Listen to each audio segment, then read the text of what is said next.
الكريم أما بعد فأعوذ بالله من الشيطان الرجيم بسم الله الرحمن الرحيم ربي يسر ولا تؤثر وتمم بالخير وبك نستعين يا فتاح رب زدني علما إن الله وملائكته يصلون على النبي يا أيها الذين آمنوا صلوا عليه وسلموا تسليما بے شک اللہ اور اس کے فرشتے نبی کریم صلی اللہ علیہ وسلم پر درود و سلام بھیجتے ہیں۔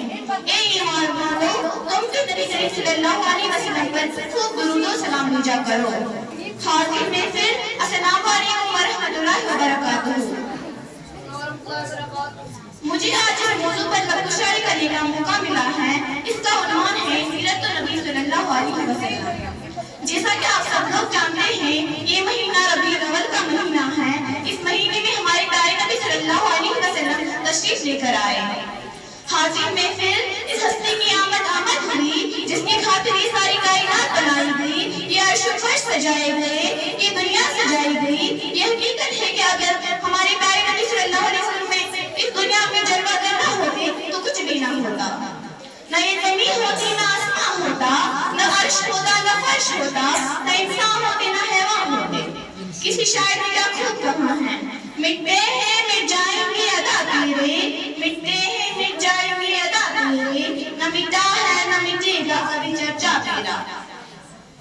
ہمارے پیارے نبی صلی اللہ علیہ وسلم کے بہت سے معجزات ہیں، مگر میں ان میں سے چند آپ کے سامنے پیش کرنا چاہتی ہوں۔ بخاری شریف کی حدیث پاک میں ہے کہ چاول کے دو ٹکڑے ہونا یہ میرے آقا کا عظیم معجزہ ہے۔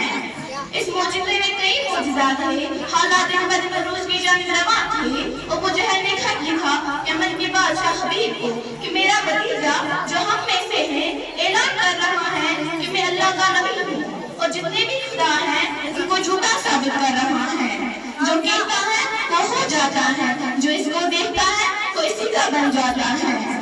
جدھر نظر اٹھاتا ہے ہر کام ہو جاتا ہے۔ تو آ کر ہمارا فیصلہ کر۔ حبیب یمنی جب یمن سے چلتا ہے تو عرب میں آتا ہے، یعنی مکہ مکرمہ میں بادشاہ جب ابو جہل کے پاس پہنچا کہا کیا معاملہ ہے؟ ابو جہل نے کہا جو وہ کہتا ہے وہ ہو جاتا ہے۔ یمنی بادشاہ نے کہا مجھے اس کے پاس لے چل۔ جب وہ آقا کی دہلیز پر آیا حضور نے نگاہ نبوت سے دیکھا اور اس کو اپنا کر دیا۔ حاضر محفل حبیب کہتا ہے اگر آپ اللہ کے نبی ہیں تو میرے دو سوال کے جواب دیں۔ تو ابو جہل نے کہا کہ جادوگر ہے۔ تو یمنی بادشاہ نے کہا اگر یہ جادوگر ہے تو اس کا جادو زمین پر تو چل سکتا ہے مگر آسمان پر نہیں۔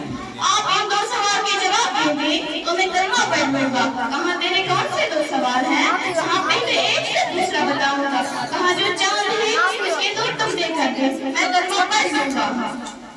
میرے آقا صلی اللہ علیہ وسلم نے فرمایا کب؟ کہاں کا جب چودھری صاحب کا چاند کبھی ہوگا آپ تشریف لے آئے۔ آپ صفائی مقام پر کھڑے ہوئے، کہاں ایک طرف کافر اور ایک طرف صحابہ ہیں۔ کافر خوش ہو رہے ہیں کہ آج کام نہیں ہوگا، ادھر صحابہ کا یہ علم ہے آج کام ہو کر ہی رہے گا۔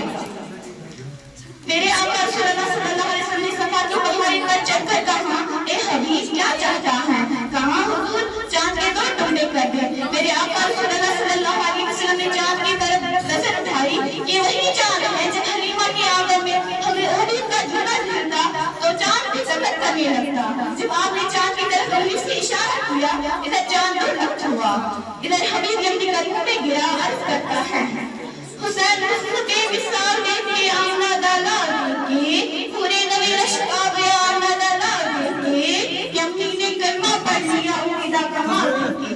سبحان اللہ۔ آقا کلمہ پڑھا دے۔ آقا نے فرمایا تیرا دوسرا سوال کیا تھا؟ آقا اب کھڑے ہوئے شرم آتی ہے۔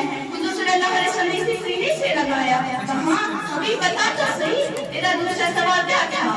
آقا اب جرت نہیں ہے۔ میرے آقا صلی اللہ علیہ وسلم نے فرمایا اگر میں بتا دوں تو پھر کیا ہوگا؟ عرض کی حضور بتا دیں ایمان اور مردہ ہو جائے گا۔ حضور نے فرمایا کہ تیری ایک بیٹی ہے، تو ملک کا بادشاہ ہے، تو نے بڑے بڑے قبیلوں کو بلایا، اگر سب کے لا علاج کرا دیا، تو چاہتا ہے وہ ٹھیک ہو جائے۔ اللہ نے اسے آنکھیں تو دی ہے لیکن دیکھ نہیں سکتی، پاؤں تو دیے ہیں لیکن چل نہیں سکتی، ہاتھ تو دیے ہیں لیکن پکڑ نہیں سکتی۔ نبی کریم صلی اللہ علیہ وسلم نے فرمایا کہ اے